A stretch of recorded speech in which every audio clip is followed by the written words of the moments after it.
At this point, I'd like to introduce our next keynote speaker, Professor Arun Sundarajan. Professor Arun Sundarajan, actually, he has braved the sandy storm to be here with us. He's flown in from New York. Professor Sundarajan is the NEC Fellow and Associate Professor at NYU Stern School of Business. He also directs the IS doctoral program and has been deeply involved in charting the institution's India-directed strategy. Professor Sundarajan has also been very, very active with ISB. He is a visiting faculty here and co-director of the Identity Initiative at SRITNI. So, Professor Sundarajan.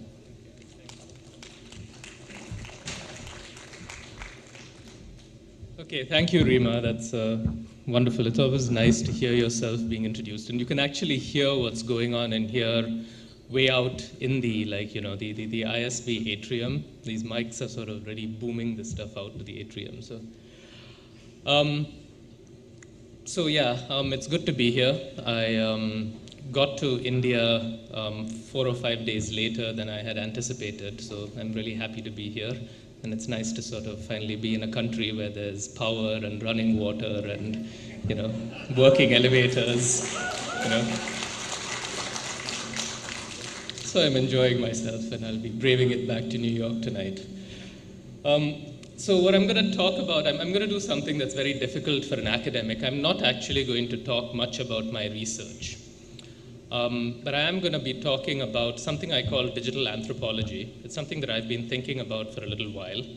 I'm going to try and draw a contrast between that approach and the approach that is being sort of pioneered by data scientists in terms of understanding social marketing. Okay, so for an academic like me, and actually let me just time myself, because I think I have a 30-minute presentation, but I'm generally wrong. So before I get started, I just wanted to thank Amit and Jigsaw and Rima for putting together this incredible digital summit. I mean, you really have a pretty amazing range of speakers here, so this is really very impressive. So thanks, guys. So, typically in the past, when someone was looking at data, this is sort of what the data would look like. You'd have like a table, Excel spreadsheet, rows and columns, fields, numbers. Okay, but over the last few years, we've moved from this world of data, which was analyzed using simple models, to a world of big data. Okay, a world in which we are fascinated by the hundreds of millions of connections between entities that we can see.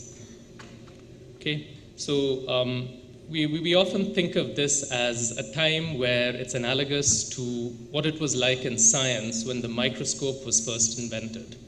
And we were able to see the detail at an extremely large scale of what was going on in, say, organisms or in particular substances. And simultaneously, we've moved from a world in which we use simple models to a world in which we use what I call supermodels, neural networks, regression trees, support vector machines. There are all these sort of extremely sort of complex models that we are using to try and analyze these data. So yeah, I'm a professor, so these are the kinds of supermodels that I dream about.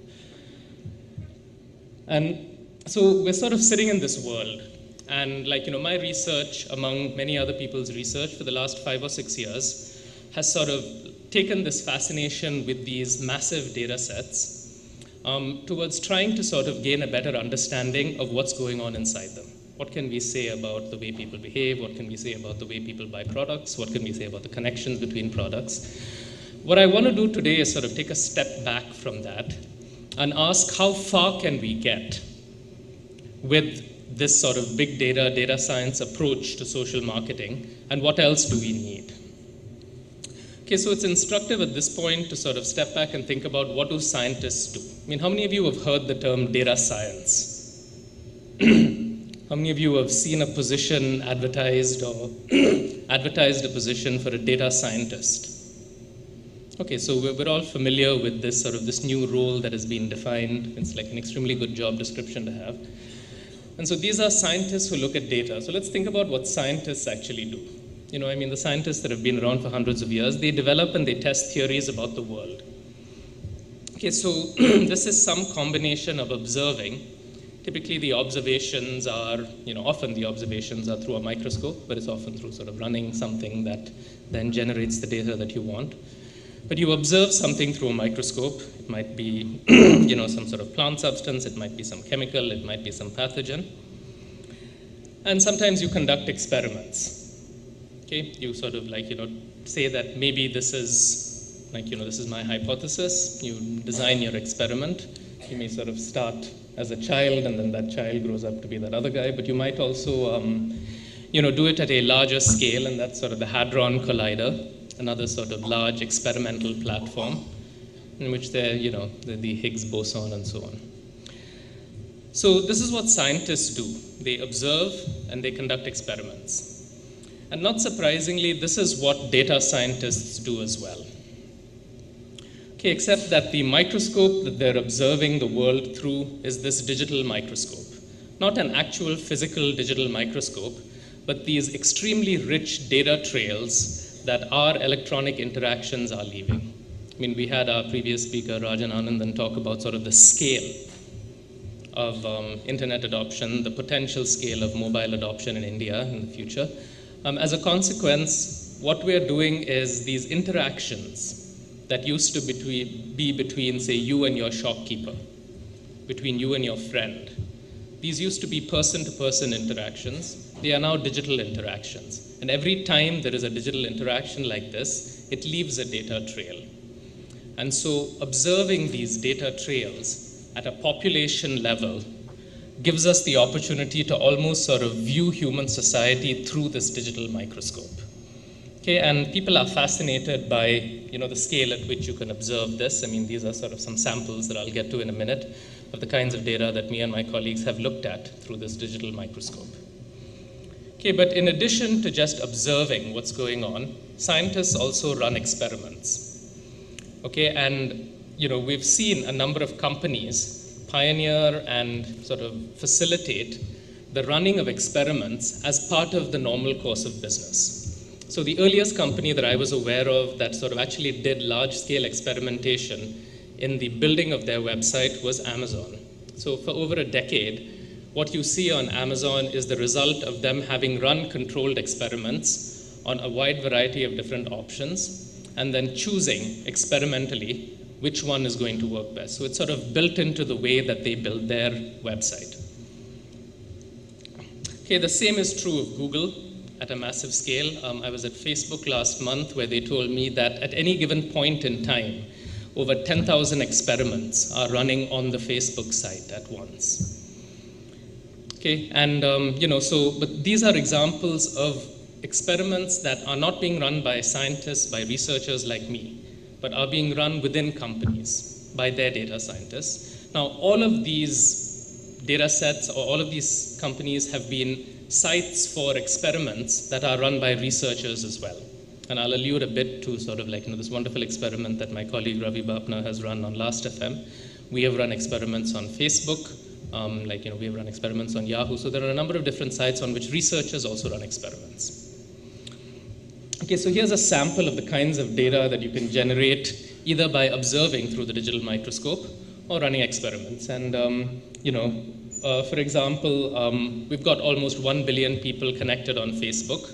We've got micro-level data about their interactions with each other online. Okay, the next illustration is a sample of Yahoo's instant messenger network that my colleagues and I looked at about 4 or 5 years ago to try and understand how products spread on this network.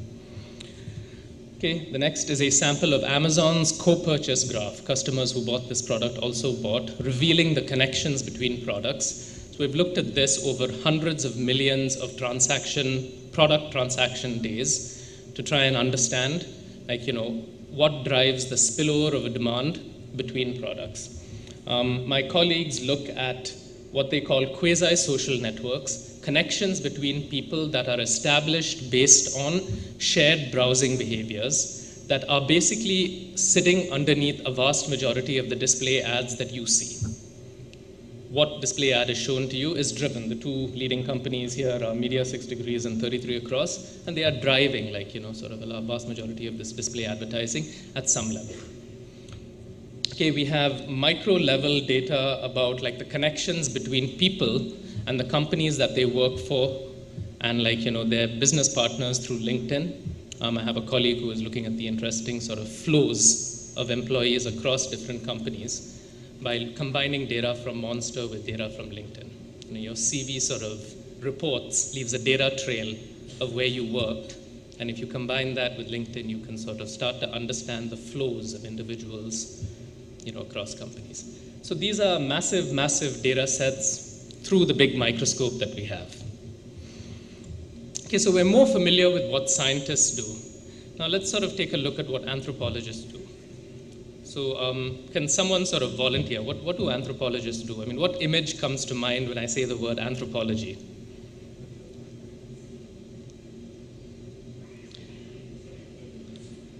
So yeah, it's something like this, right? I mean, you think about like, the evolution of man, and this is sort of a forward-looking sort of picture of the evolution of man. So this is one kind of anthropologist. These are sort of the evolutionary anthropologists. But the kind of anthropologists that I'm going to be talking about are what are called social anthropologists or cultural anthropologists.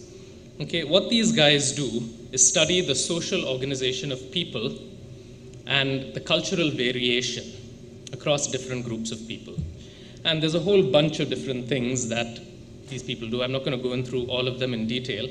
But fundamentally, what anthropologists are doing, social anthropologists and cultural anthropologists, they're studying patterns of consumption and exchange. They're studying patterns of sociality. They're understanding the logic of social behavior. They're trying to understand what is, like, the role of meaning, the role of ambiguity, sort of nuanced questions that are generally not the purview of traditional science. Okay, and the way they do it is using a technique called participant observation.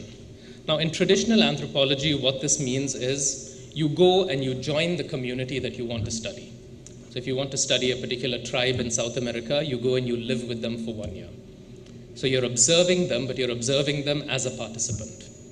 If you want to study the culture of a particular organization, you become an employee of that organization, and you spend a year in that organization as an employee, participating and observing. Okay, so as a consequence of this, what happens is that you gain a really close and an intimate familiarity with this group of individuals whose social behavior you're interested in. You cultivate personal relationships with them. You sort of don't just observe, but you also participate. And so the scale of this tends to be smaller. The duration tends to be longer, but it's sort of given us a much richer understanding of